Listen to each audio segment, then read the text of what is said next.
Un saludo fraterno a todos nuestros amigos y hermanos que de costumbre han elegido sintonizar este canal para estudiar el texto bíblico de la lección de escuela sabática con la gran familia de Conectados con el Cielo.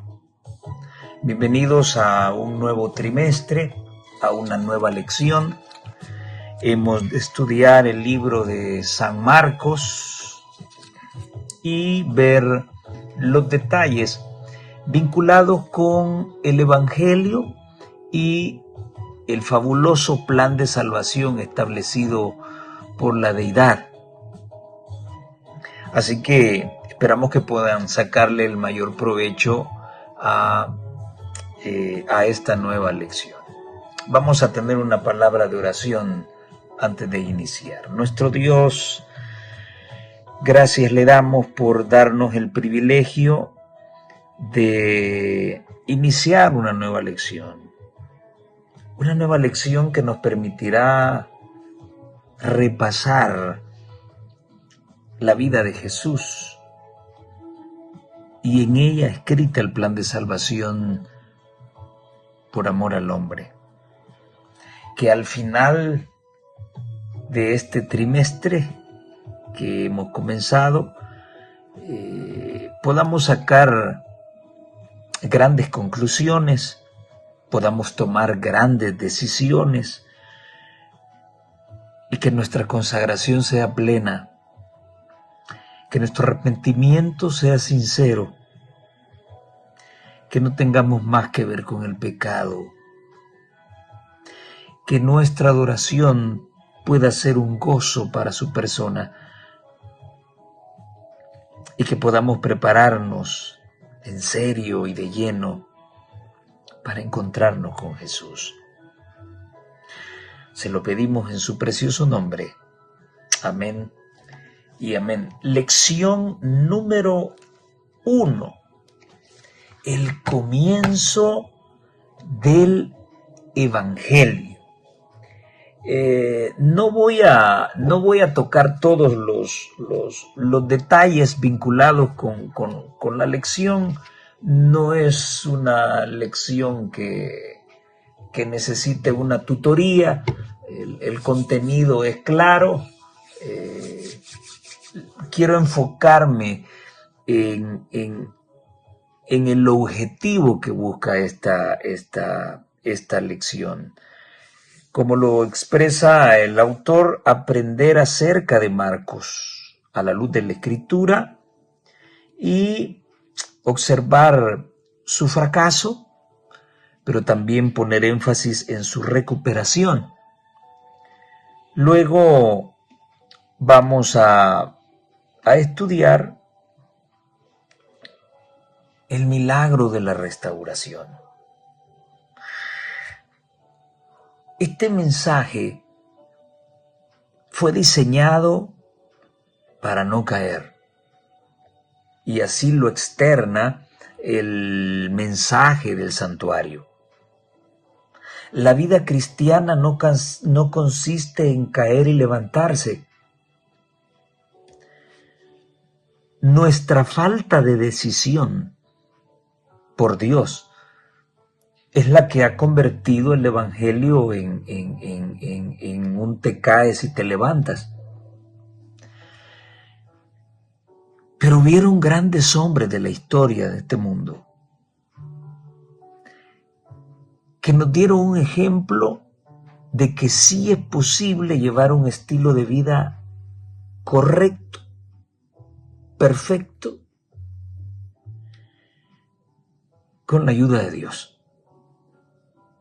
A la larga el beneficio no es para Dios, el beneficio es para nosotros mismos. Porque entre más cerca estamos de Dios, estamos más preparados para enfrentar la vida. Estamos más preparados para enfrentar la tentación. Estamos más preparados para convivir con los seres celestiales cuando la manifestación gloriosa de Jesús sea plena en su segunda venida. Dice la mensajera del Señor: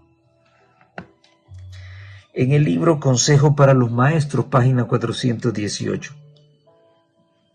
¿Por qué necesitamos un Mateo, un Marcos, un Lucas, un Juan, un Pablo y todos los escritores que han dado testimonio acerca de la vida y del ministerio del Salvador?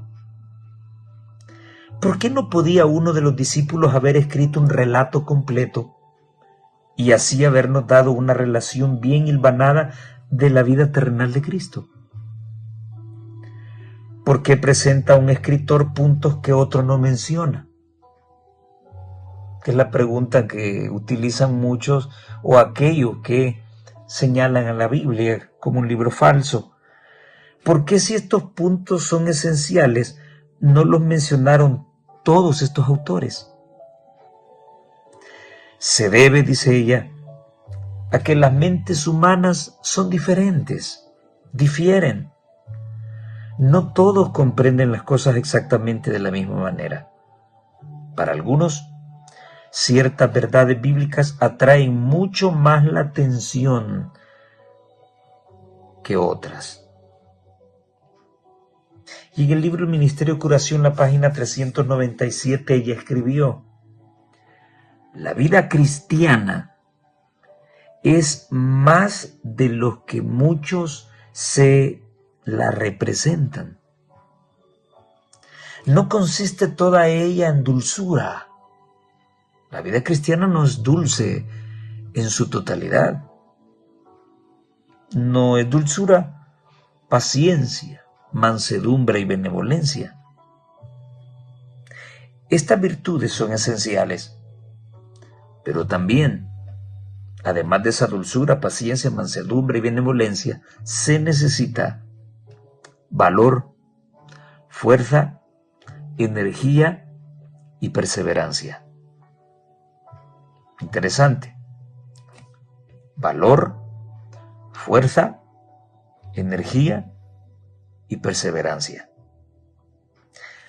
La senda que Cristo señala es estrecha y requiere abnegación, o sea, desprenderte de ti mismo y darlo todo por esta obra. Para internarse en ella e ir al encuentro de dificultades y desalientos, se requieren hombres y no seres débiles. Qué tremenda esta cita, ¿eh? Dios requiere hombres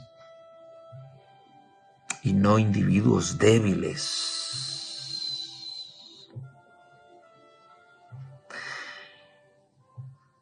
¿De qué están llenas nuestras iglesias hoy? ¿De qué tipo de cristianos? ¿Hombres de valor, de fuerza, de energía, de perseverancia?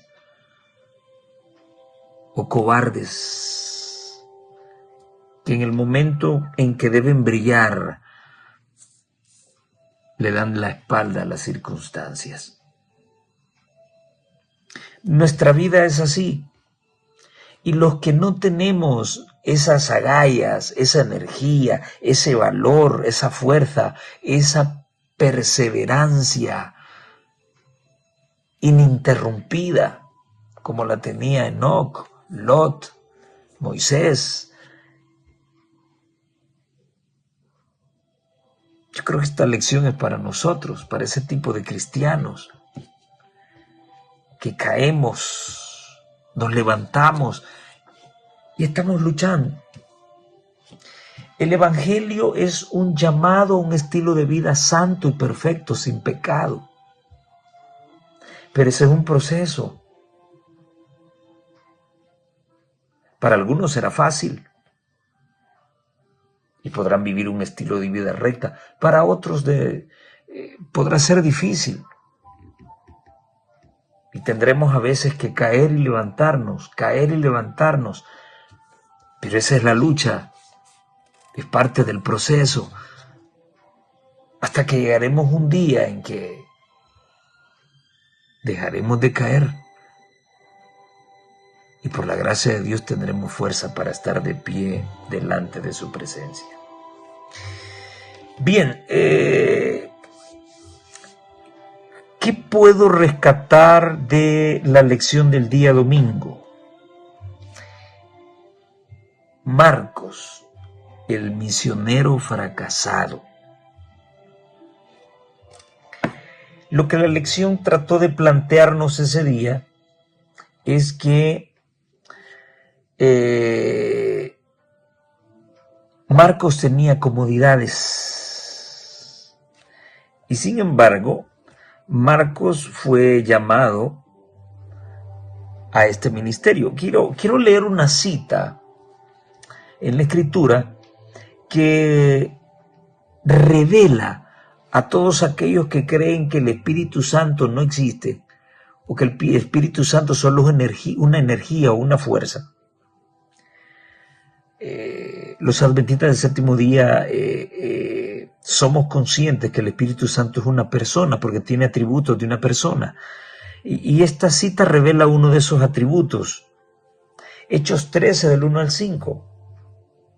Había entonces en la iglesia que estaba en Antioquía profetas y maestros.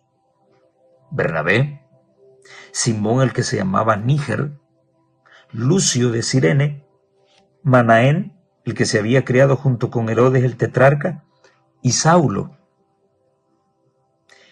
Ministrando estos al Señor y ayunando, dijo el Espíritu Santo. ¿Quién es el que va a hablar ahorita?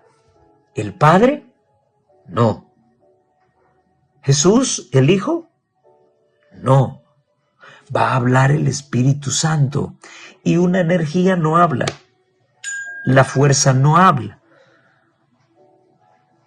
Dijo el Espíritu Santo: apártenme a Bernabé y a Saulo para la obra a que los he llamado. Vean lo que pidió el Espíritu Santo. El Espíritu Santo habla. Entonces, habiendo ayunado y orado, les impusieron las manos y los despidieron.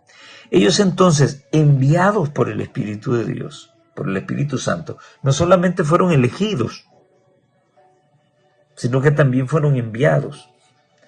Descendieron a Seleucia y de allí navegaron a Chipre, y llegados a Salamina anunciaban la palabra de Dios en las sinagogas de los judíos. Y tenían como ayudante a Juan Marcos. Bien, aquí quiero resaltar otra cosa que siempre he dicho. Tu ministerio ha sido elegido por Dios o te ha sido impuesto o ha sido elegido por los hombres. Todo es muy diferente. O te eligió Dios o te eligió el hombre. Son dos cosas muy diferentes. Y el tiempo demuestra quién te ha elegido. Interesante. Se presenta aquí a Juan Marcos como un ayudante. Dice la mensajera de Dios que la casa de Juan Marcos era el asilo de los discípulos. Se creía que la mamá de Juan Marcos tenía billete, tenía dinero, tenía plata y habían comodidades. Esto significa de que Juan Marcos venía de una familia acaudalada. ¿Y qué es lo que ocurre? Al darse cuenta de los sacrificios, de las noches en vela, de las lágrimas, del dolor, de la persecución y de tantas cosas que envuelven a este evangelio, Marcos tomó la decisión de retirarse, de no acompañarse. Dice el libro Los Hechos de los Apóstoles en la página 127 que Marcos, abrumado por el temor y el desaliento, vaciló por un tiempo en su propósito de entregarse de todo corazón a la obra del Señor. ¿Cuántos años tienes de estar en la iglesia?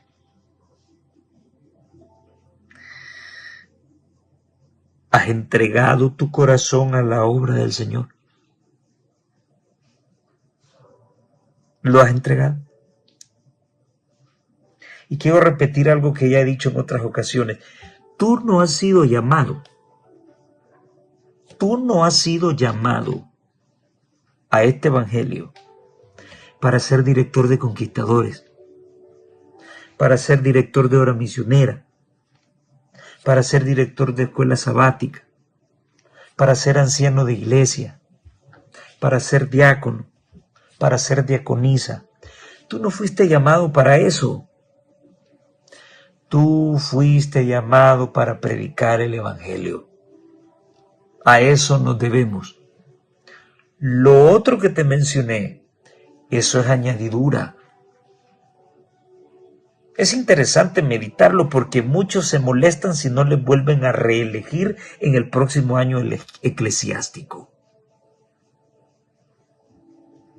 El fin del evangelio no es llamarte al liderazgo. El fin del evangelio es que prediques la palabra, que busques y rescates a otros, así como te buscaron a ti y me buscaron a mí y nos rescataron.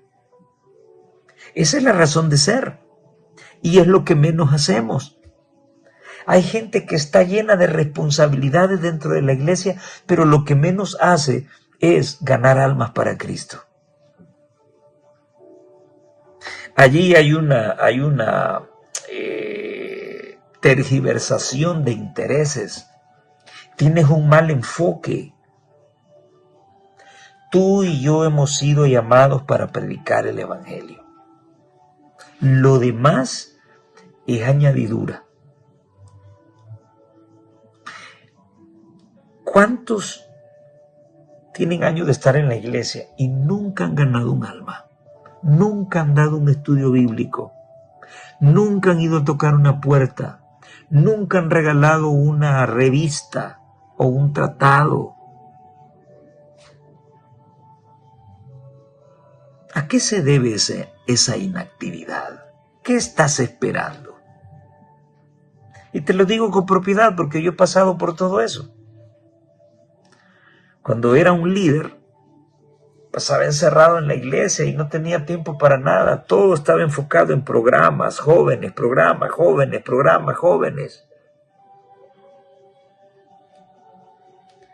La prioridad número 1 por la que ha sido llamado es la predicación del evangelio. Punto. Lo demás es añadidura.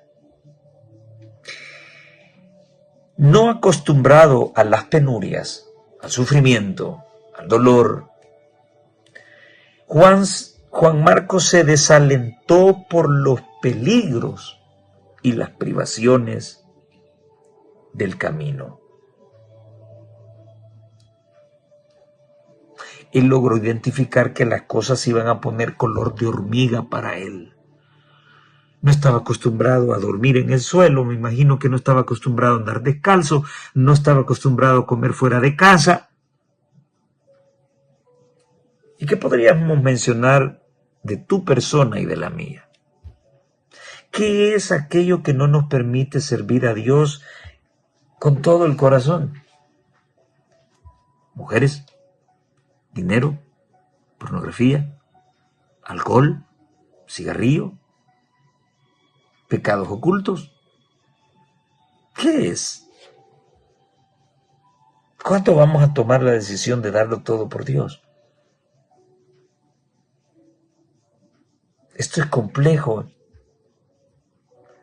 Y por eso decía en mi oración que ojalá después del trimestre podamos tomar sabias decisiones. De una vez por todas podamos acercarnos a esa consagración que por tanto tiempo Dios ha estado esperando que manifestemos. Hoy por hoy estamos jugando a la iglesia. Estamos jugando al ejecutivo del evangelio. Yo siempre me he hecho una pregunta, ¿y los presidentes de uniones y asociaciones tienen blancos? ¿Quién los supervisa? ¿Se tomará esto como un criterio de evaluación para futuras reelecciones? ¿O simple y sencillamente son nombrados de dedo? Lo menciono porque tengo muchos años de ver a los pastores de distrito andar abatidos porque no salen almas y las campañas. Sí, pero al dirigente, ¿quién lo supervisa? ¿Tiene blanco o no lo tiene? Sé de algunos que van a Estados Unidos y ya vienen con los bolsillos llenos de plata. ¿Por qué no predican acá? ¿Por qué tienen que ir hasta allá? ¿Es por dinero? Esa es nuestra realidad. Ese es el problema que atañe hoy a la iglesia. Y aunque yo pueda ser don fulano con credenciales, puedo estar lejos de la elección de Dios. Puede ser que no quiera tener nada con las penurias, los sacrificios por las que se tienen que vivir en este evangelio. Por eso es que yo siempre he dicho que no está bien que el pastor viva mejor que la oveja. Y aquí tenemos un ejemplo. Juan Marcos, acostumbrado a las comodidades, cuando vio las penurias por las que tenía que pasar en este evangelio, se retiró y se fue. ¿Será esa tu situación? ¿Será esa mi situación? Aunque te llames ministro del evangelio, ¿será esa tu situación? Líder de iglesia, ¿será esa tu situación? No, pero estoy sirviendo, estoy en la iglesia. Sí, pero no estás dispuesto a pasar los sacrificios por los que Cristo y sus apóstoles pasaron. Casas, fortuna, automóviles, apartamentos, remodelación de casas, tierras, bienes. ¿Eso es lo que llama tu atención? ¿Eso es el ministerio para ti? Si así lo es, tarde o temprano ocurrirá en tu vida lo que ocurrió con Juan Marcos. Esto no me gusta. Yo pensé que era de otra manera, me la habían planteado de otra manera. Y entonces vas a irte. Pero qué bueno que Dios es un Dios de segundas oportunidades. Y siempre hay dentro de la iglesia gente que te señala, que te rechaza, que quisieran que nunca hubiese sido parte de esta iglesia. Pero hay otros que son linda gente, que son amorosos, que son misericordiosos y están dispuestos a apoyarte. Y este era el caso de Pablo y Bernabé. Pablo, y hasta cierto punto tenía razón, Pablo tenía muy bien en claro que este evangelio requería de hombres valientes y no cobardes. Y lo que Juan Marcos hizo fue un acto de cobardía. Por eso es que él no estaba satisfecho o ganoso de que Juan Marcos le siguiera acompañando o sirviendo. Esa fue la actitud de Pablo, cerrada. No quiero que este muchacho vaya con nosotros. Y en la lección pudimos darnos cuenta que esa pugna entre Pablo y Bernabé fue tan marcada, fue tan grande, que fueron ellos los que terminaron por separarse. Ojo, no separarse para formar otra organización, no. Se separaron para no ir más juntos en el camino.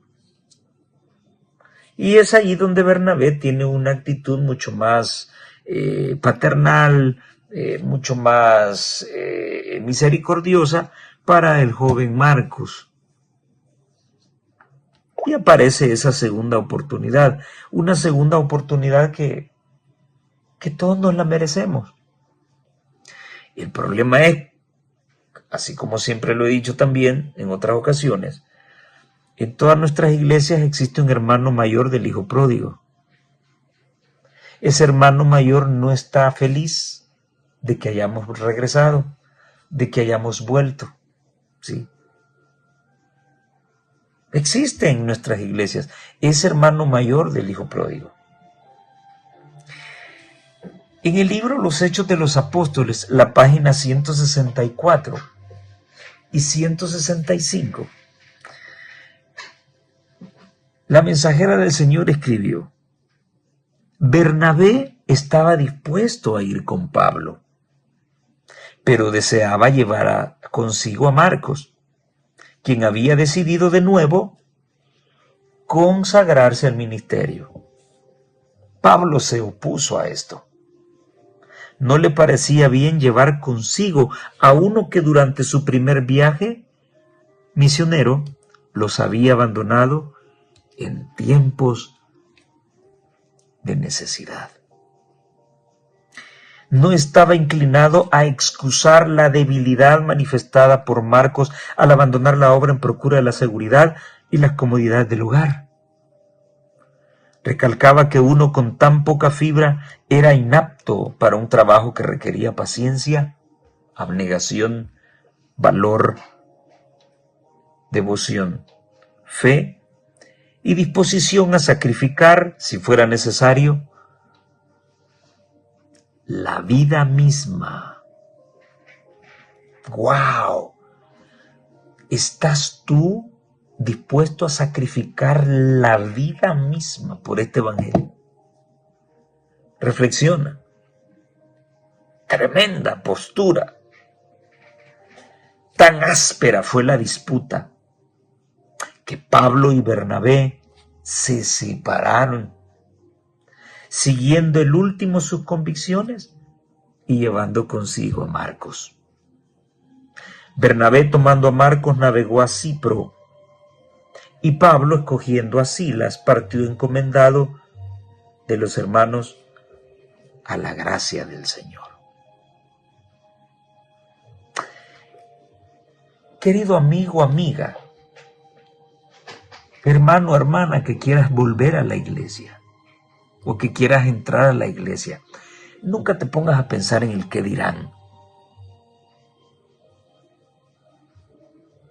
Tú no te vales al que te juzga, tú te vales a Cristo y te vales a todos aquellos que quieren apoyarte y ayudarte.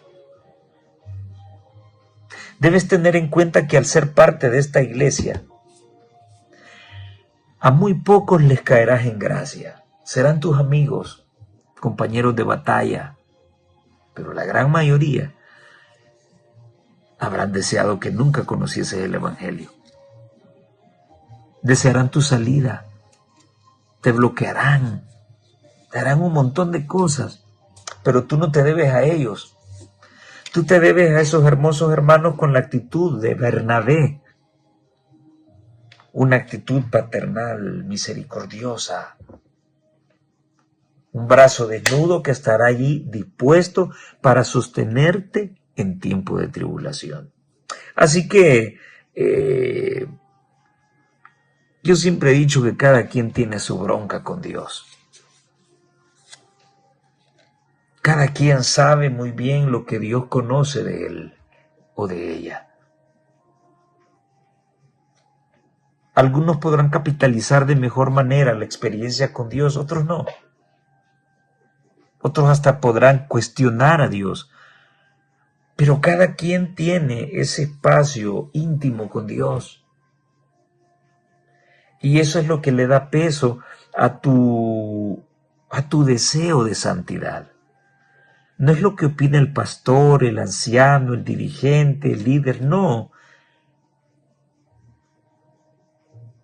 Es lo que tú opinas de Jesús. ¿Recuerdas aquel pasaje cuando Jesús le pregunta a sus discípulos: ¿quién dice la gente que soy yo? Y comenzaron a surgir una serie de versiones. Y luego Jesús les dice: ¿y ustedes qué opinión tienen de mí?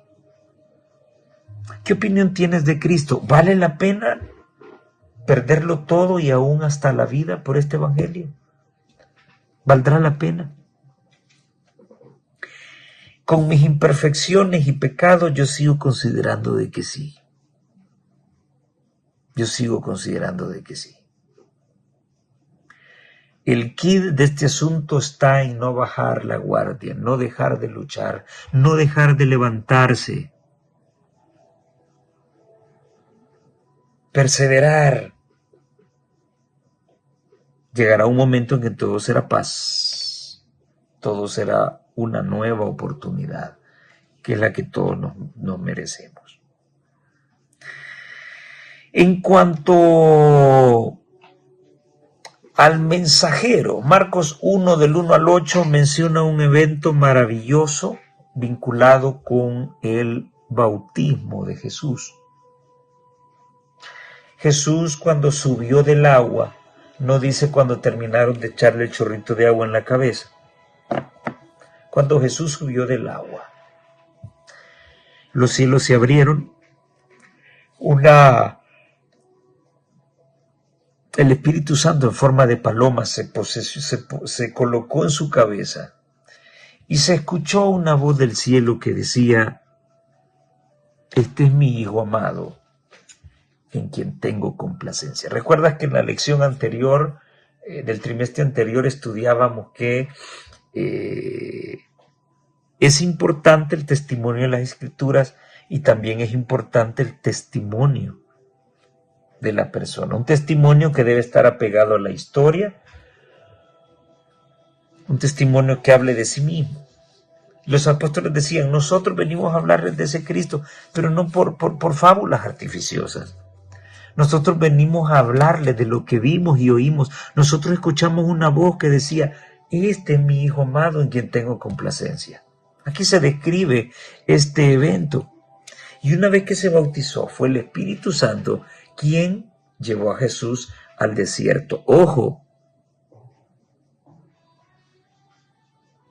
hay ocasiones en que el Espíritu te lleva al desierto para tener tu atención. Teniendo tu atención, entonces Él podrá hablar a tu vida. Esa atención que Él desea no la vas a encontrar en el bullicio de las ciudades.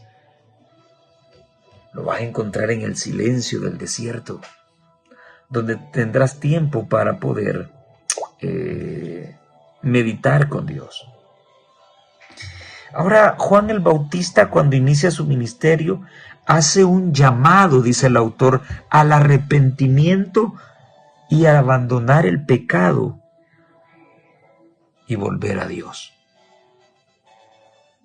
Los que están en contra de la generación, la última generación, sin pecado, tendrían problemas entonces con este pasaje de Marcos 1:4. Juan el Bautista hace un llamado al arrepentimiento, pero también a abandonar el pecado y regresar a Dios. Tenemos que abandonar el pecado. No tenemos nada que ver con el pecado. Si seguimos teniendo algo con el pecado, corremos el riesgo de perderlo todo, de perder la vida eterna. La divinidad se conmovió de piedad por la humanidad, y el Padre, el Hijo y el Espíritu Santo se dieron a sí mismos a la obra de formar un plan de redención. Cada quien puso su gota de amor en ese plan de redención. Con el fin de llevar a cabo plenamente ese plan, se decidió que Cristo, el Hijo unigénito de Dios, se entregara a sí mismo como ofrenda por el pecado. ¿Con qué se podría medir la profundidad de este amor? Dios quería hacer que resultara imposible para el hombre decir que hubiera podido hacer más. Y si Jesús hubiera hecho más, además de la crucifixión, no hay más. No hay más. Con su vida, Jesús lo dio todo. Ya no hay más. Es suficiente y vasto su sacrificio. Con Cristo dio todos los recursos del cielo para que nada faltara en el plan de la elevación de los seres humanos. Este es amor. Y su contemplación debiera llenar el alma con gratitud inexpresable. Oh, cuánto amor incomparable. La contemplación de este amor limpiará el alma del egoísmo, hará que el discípulo se niegue a sí mismo, tome su cruz y siga al Redentor. Bueno, con respecto al bautismo de Cristo, la mensajera de Dios dice en Mi Vida Hoy, página 264, que cuando Cristo, después de su bautismo, se arrodilló a la orilla del Jordán y los cielos se abrieron, entonces el Espíritu descendió en forma de paloma que brillaba como el oro bruñido y lo rodeó con su gloria, y se escuchó la voz de Dios. La oración de Jesús en favor de la humanidad abrió las puertas del cielo, y el Padre respondió aceptando la petición en beneficio de la raza caída. Jesús oró como nuestro sustituto y fiador, y ahora la familia humana puede tener acceso al Padre por los méritos de su Hijo amado. No hay otra razón para ser salvos. No hay, solo Jesucristo. No existe otro mediador. No es la mamá del Mesías. El único mediador entre Dios y los hombres se llama Jesucristo. Él es el garante.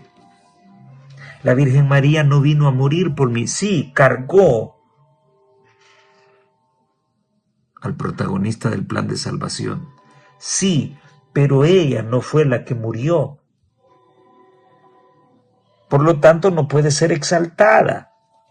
En el cielo, los 24 ancianos, los 4 seres vivientes y todos los 144,000 y la gran multitud, todos se doblegan ante el Cordero, no ante María.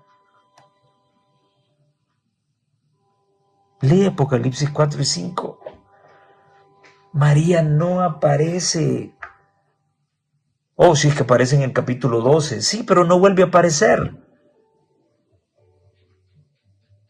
No vuelve a aparecer. La mujer solamente es una representación de la iglesia de Dios. El protagonista del plan de salvación se llama Jesucristo. Y a Él te debes. Y por Él vives. Finalmente, el día de jueves, vemos algunos detalles del Evangelio de Jesús. ¿Qué contenía el mensaje de Jesús, el Evangelio de Jesús? En primer lugar, contenía una profecía cronológica de tiempo, y para esto hay que leer Marcos 1, 14 al 15. Después que Juan fue encarcelado, Jesús vino a Galilea predicando el Evangelio del reino de Dios. ¿Y qué predicaba Jesús? El tiempo se ha cumplido y el reino de Dios se ha acercado. Arrepentíos y creed en el Evangelio. Esta última parte, ¿no era el mismo mensaje de Juan el Bautista? Claro que sí. Ahora, ¿cuál es el tiempo que se había cumplido? Bien, este Evangelio de Jesús habla de una profecía cronológica o de tiempo, al decir el tiempo se ha cumplido. Hay una promesa del pacto cuando Él dice el reino de Dios está cerca. Y hay un llamado al discipulado. Arrepiéntense y crean en el Evangelio. Ese tiempo que se cumplió y al que hace alusión Jesús se refiere a el inicio de su ministerio al ser bautizado en el año 27 de la era de Jesucristo. A eso hace alusión la profecía más larga de toda la Biblia, que ya se ha tratado en otras lecciones de escuela sabática. Jesús, al decir que el tiempo se había cumplido, estaba hablando del cumplimiento de las 70 semanas de las que habló Daniel en el capítulo 9 y los versículos del 24 al 27. Los hombres tuvieron el privilegio de apreciar a aquel a quien la profecía lo señalaba. Una profecía de 70 semanas que estaban establecidas y determinadas para el pueblo judío. Dios le daba otra oportunidad para que pudiesen arrepentirse de sus pecados y pudiesen servir a Dios en su obra. Pero ustedes saben que eso no fue así. Entonces, el Evangelio les fue quitado y nos fue dado a nosotros, los gentiles. La maravillosa gracia de Dios, página 12.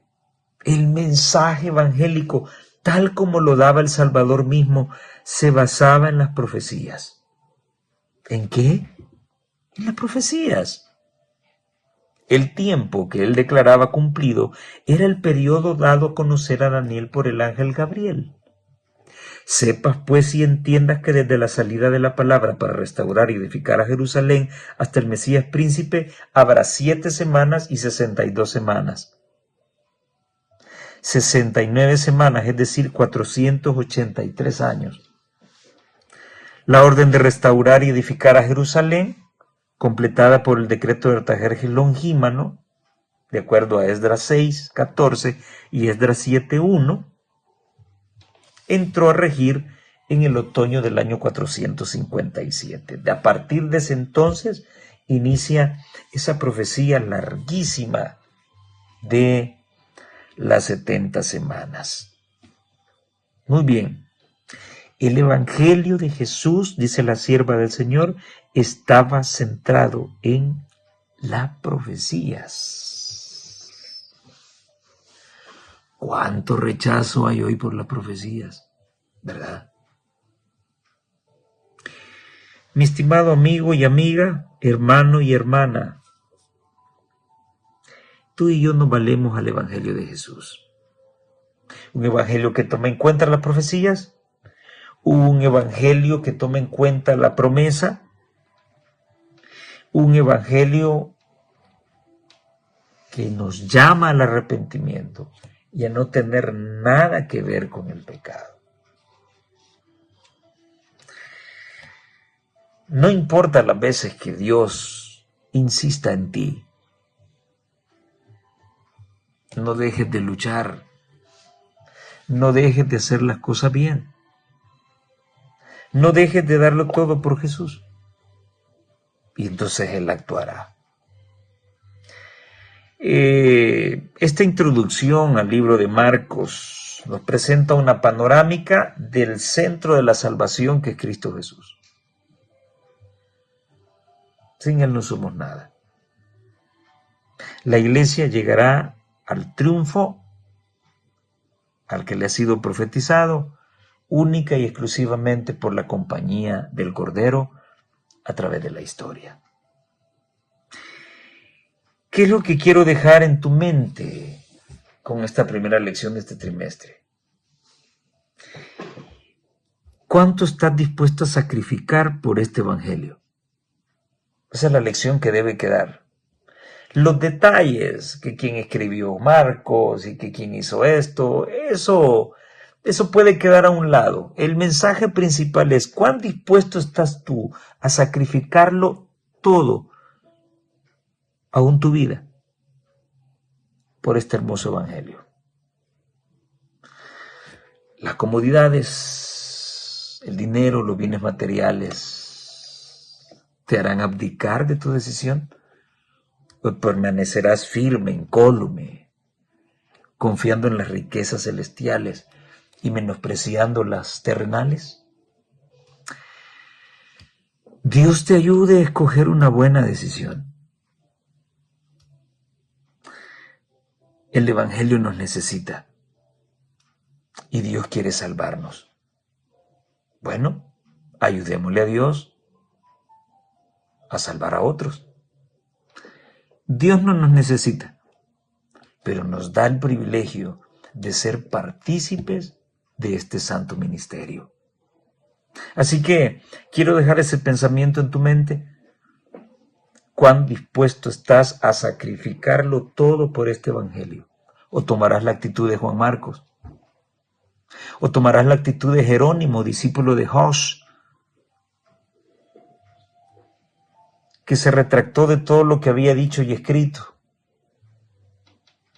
Pero luego, después de un año, fue sacado, fue llevado y él dijo, yo me retracto de lo que dije. ¿Sí? Que esta mano que firmó aquel salvoconducto, que sea quemada en la hoguera. Pero el Papa es la bestia. Tremendo. Habrán personas en este mundo que no requerirán segundas oportunidades. Han logrado entender, comprender lo que este santo ministerio menciona. Habremos otros que quizás necesitaremos una segunda oportunidad, una tercera, una cuarta oportunidad, no importa la que sea. Por favor, tómate de esa oportunidad. Arrepiéntete, abandona tus pecados y dalo todo por este evangelio. El Señor pueda bendecirte en gran manera. Nos vemos en la próxima.